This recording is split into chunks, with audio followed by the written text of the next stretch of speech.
Hello, my friends. On July 5th, in sunny Croatia, the first round of the Blitz tournament took place with grandmasters battling at a 5+2 time control.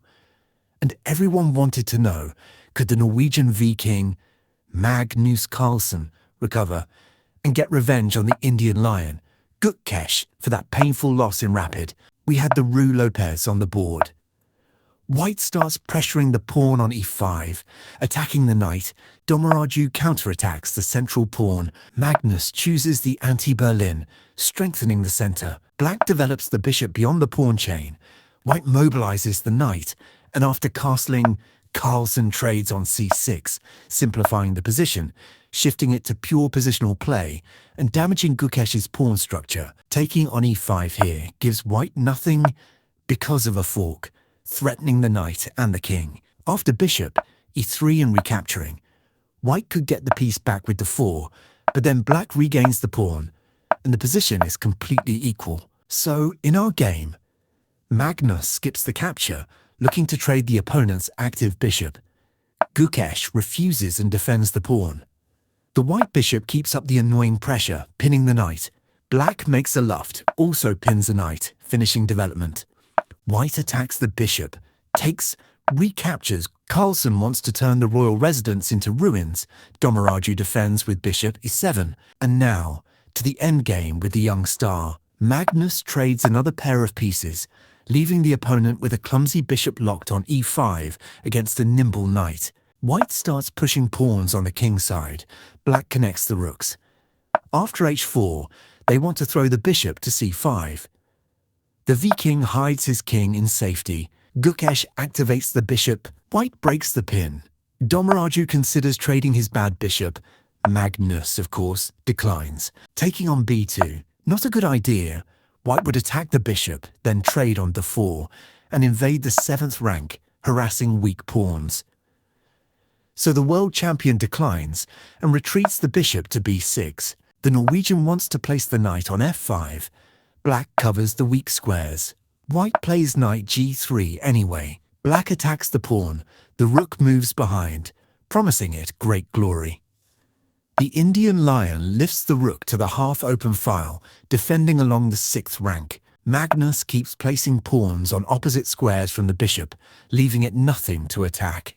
The Indian Grand Master stops further territorial gains, but makes his bishop even worse. After queen e2, Dommaraju plays rook to 6. The Viking attacks the pawn. On king g7, he pushes the pawn, shaking the royal fortress, threatening captures on g6.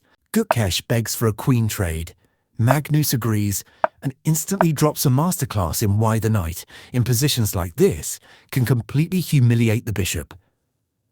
The knight leaps, spins, and snipes pawns from every angle, while the poor dark-squared bishop.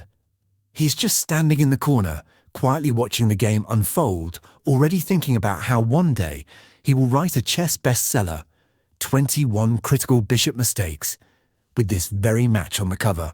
From a small threat on f2, Magnus calmly defends. Gukesh buries his rook, planning to break with f5. But the Viking trades on g6, and now f5 is gone. Dommaraju takes with the pawn, hitting f3. Magnus defends with the rook. Black still had decent drawing chances with precise defense for maybe 100 moves, but in the game, Gukesh played rook h8, a huge mistake. After the trade, Black loses counterplay against f3, and the rook is out of the game. The chess Viking saddles his knight and rides off after weak pawns. It is urgent to regroup against the knight's raid and defend with the rook. Threat of b4 is coming, winning a pawn on b6 or b7. Gukesh stops it with c5, turning his bishop into a big pawn. Magnus gives check, plays king f2, and has a simple plan: bring the rook to b5, and the pawn will fall.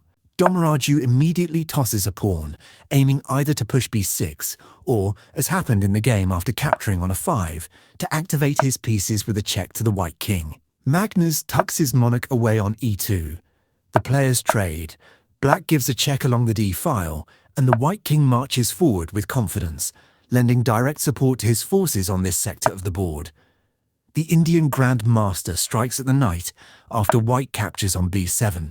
He smashes through on a 4, but white calmly blocks the check. The rook swings back to the 6th rank, and the white rook sets off on a mission, hunting down those weak pawns. After a rook attack, the white king tucks itself away on b3. Black blocks the file, but Magnus calmly parries the double attack along the 3rd rank.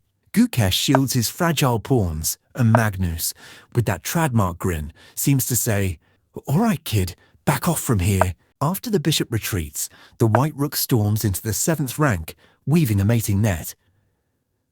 With his flag about to fall, Gukesh plays rook b6. White could have gone for knight d8, creating an unavoidable mate.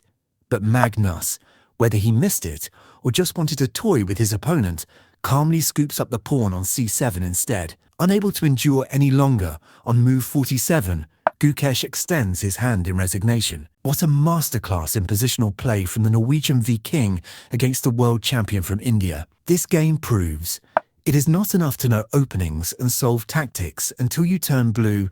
You must also study the classics Rubinstein, Capablanca, or Tarasht. Write in the comments what you think about this game, hit the like button, and ring the bell, because chess is awesome.